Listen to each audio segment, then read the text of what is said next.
When Charlie's Angels turned three beautiful women into one of the biggest television sensations of the late 1970s, it sold the world a fantasy of glamour, power, and a kind of fame that seemed completely untouchable. But the real story that unfolded afterward was far darker than the smiles, the hair, and the spotlight ever suggested. Behind all that radiance were brutal battles with illness, suffocating loneliness, shocking disappearances from public life, and final chapters so painful that even decades later, they still send a chill down your spine. Farah Fawcett became an obsession for the entire world, only to endure a final stretch that left Hollywood watching one of its most heartbreaking declines. And she was far from the only angel whose life turned in ways fans never saw coming. So what really happened to the cast who once looked so flawless? And why did so many of their lives unravel in such haunting ways? Let's take a look back at the cast of Charlie's Angels, then and now. Number 1. Farah Fawcett, the angel who burned too bright. Back then, Farah Fawcett had the kind of beauty that drove all of America wild. With her iconic feathered hair, that dazzling smile, and the red swimsuit poster that sold more than 12 million copies, Farah was remembered as more than just a television star. She became the glamorous dream America wanted to believe in. She was the kind of woman people looked at to fantasize, to desire, to consume with their eyes. And that was exactly the tragedy of it. The image was so beautiful, so perfect, that it became the most elegant cage she would spend years trapped inside. That was Farah's real problem. The world loved her deeply, but it loved her in a dangerous way. People loved the image more than the woman. When Charlie's Angels turned her into a sex symbol, that glow did not just open the door to fame. It also locked her inside a golden cage. The public wanted Farah to stay beautiful, radiant, easy to dream about, frozen exactly where they had placed her in their memory. But Farah wanted more than that. She did not want to live forever as the poster hanging on the bedroom walls of millions of men. She wanted to be taken seriously as a real actress. And that was when the conflict began. Leaving Charlie's Angels so early made a lot of people think she was ruining her own good fortune. But looked at more closely, it feels less like recklessness and more like rebellion. Farah understood exactly what was at stake. If she stayed safely inside the comfort of her beauty, she could keep being adored, but she might never be respected. The years that followed did not unfold like the smooth life of a television goddess basking in her own glow. They became a long, exhausting tug-of-war between the image the world wanted from her and her own need to be seen in a different light. By the time she appeared in the burning bed, Farah was no longer just television's dream blonde. She became a battered wife, stripped bare, in pain, with none of the old glamour left to hide behind. And that performance forced people to admit that behind the sex symbol image was a woman with real acting power. But show business is rarely kind to women like that. Hollywood loves creating goddesses, but it gets uncomfortable when those goddesses want to become fully human. Society works the same way. People praised Farah when she was young, radiant, and easy to desire. But when she appeared on television with an unpredictable energy, when she remained sensual at an age when the public expected women to quietly step aside, or when her personal life became messy enough to invite judgment, the tone changed almost instantly. She was no longer looked at with simple fascination. She was scrutinized, speculated about, and consumed as a public unraveling. That is one of the ugliest truths about how pop culture treats famous women. They are worshipped very quickly, and then coldly cut down the moment they no longer fit the fantasy. In the end, Farah's greatest battle was no longer with Hollywood or with the sex symbol image that had followed her for so long. It was with her own body. In 2006, she was diagnosed with anal cancer. After treatment, there were signs of remission, but the disease later spread to her liver. That journey was documented in Farah's story, and by then the public was seeing a very different Farah. She was no longer a poster, no longer a fantasy, but a woman enduring physical pain, fear, and helplessness in a way no amount of fame could protect her from. She died in 2009 at the age of 62. And when people look back at Farah today, what lingers is not just the beauty that once drove the world wild, but the sorrow of a woman who spent nearly her entire life fighting to be seen as a real human being, not just someone else's dream. Number 2. Kate Jackson, the smart angel who vanished quietly. In many people's memories, Kate Jackson was not the hottest woman on Charlie's Angels, but she may have been the one audiences believed in the most. She had a sharp gaze, a steady voice, and a presence that made it feel like you were not just watching a television icon, but a woman who truly knew what she was doing. In a world built on perfect hair, perfect smiles, and a kind of glamour that was easy to package and sell, Kate brought something much harder to fake: intelligence, control, and a seriousness that made her stand out in a quieter way, but a more lasting one. That may also have been where Kate's tragedy began. She belonged more to depth than to glamour. While Charlie's Angels turned its leading women into a full-blown pop culture phenomenon, Kate always felt like someone who never entirely belonged to that machine. The show made her famous, but it also trapped her inside an image she could never really live comfortably within. The public loved its angels beautiful and alluring, but the longer you watched Kate, the more it became clear that she did not feel like a fantasy meant to be consumed. She felt like a woman who wanted to be taken more seriously than that, and that is exactly what made the road ahead sadder than the glossy image people remembered. She did find success after Charlie's Angels, especially with Scarecrow and Mrs. King, but her life did not keep moving in the direction of a spotlight that only grew brighter. In the early 1990s, Kate was forced to face breast cancer, then another diagnosis, more surgery, more treatment, and more fear than the public ever really saw. For a woman who had once embodied sharpness and control, having to watch her own body turn into a battleground must have been a far crueler blow than most people ever imagined. And maybe the saddest thing about Kate Jackson is that she did not disappear in a way that made Hollywood stop and look back. She simply drifted out of the spotlight while time, illness, and the changing industry quietly finished the rest. Kate did not become a tragedy for the public to consume. Years later, when she reappeared at the 50th anniversary celebration of Charlie's Angels in 2026, she was no longer the sharp angel frozen in memory. She seemed more like someone who had traveled a very long way from the frenzy of those years. Someone who had survived illness, survived time, and survived the cruelty of an industry that has always valued youth and beauty more than quiet dignity. Number 3. Jaclyn Smith, the last angel standing through time. In Charlie's Angels, Jaclyn Smith did not have Farah Fawcett's fiery sex appeal or Kate Jackson's sharp, cool edge. What Jaclyn brought was a softer, more polished kind of beauty. The kind of grace that made her feel like the woman audiences did not just want to look at, but wanted to believe could actually exist in real life.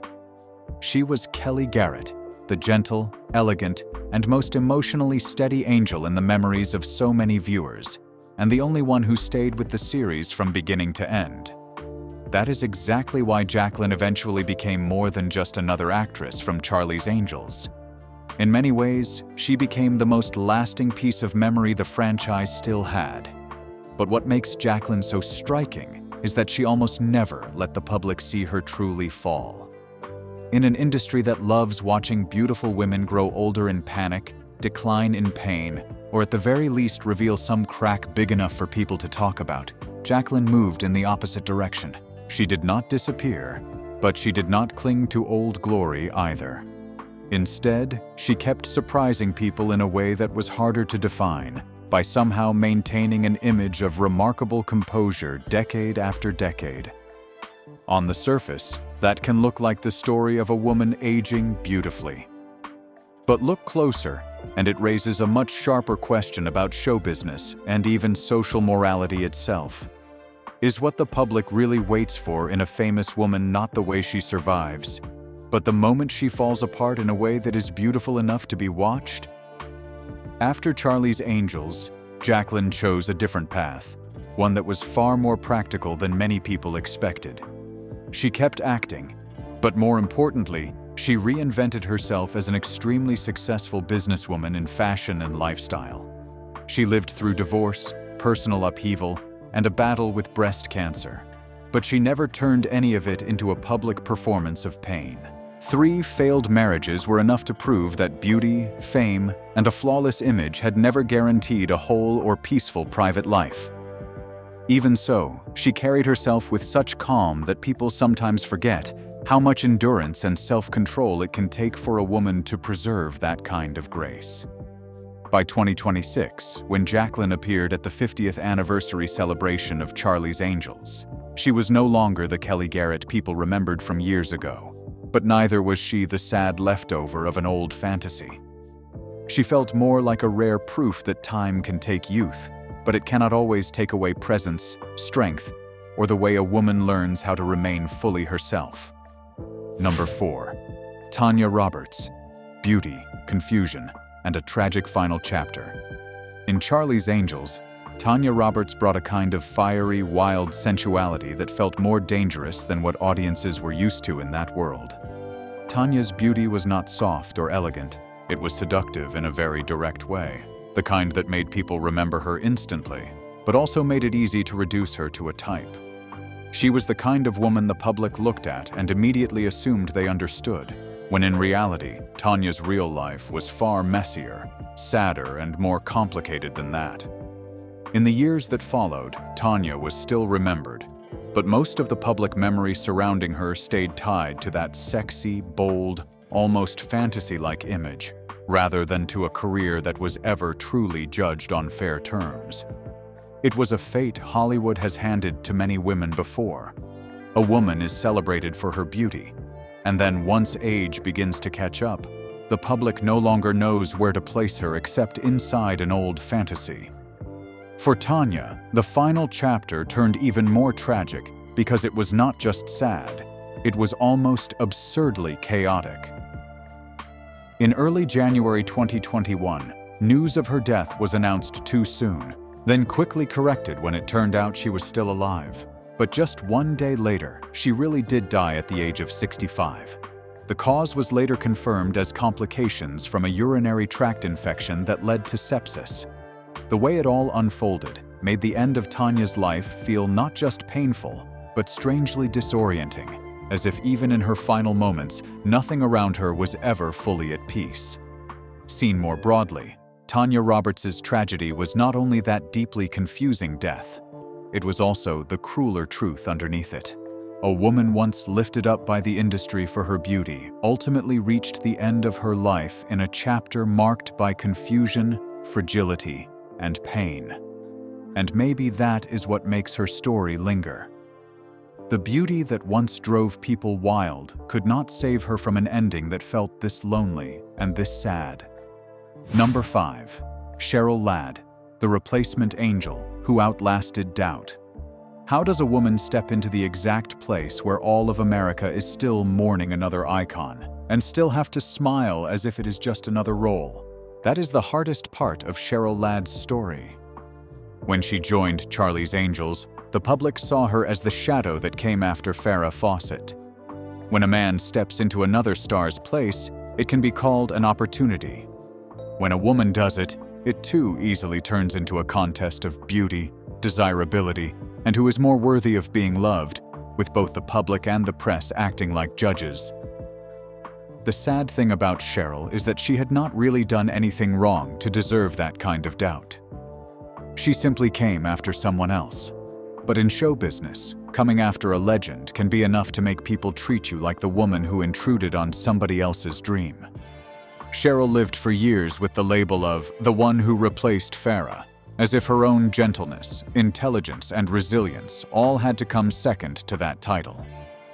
Her private life had its share of heartbreak too, including a failed marriage before she eventually found a steadier kind of happiness with Brian Russell. But what makes Cheryl's story feel heavier in hindsight is the fact that she always had to carry herself with grace while living under comparisons she never asked for in the first place.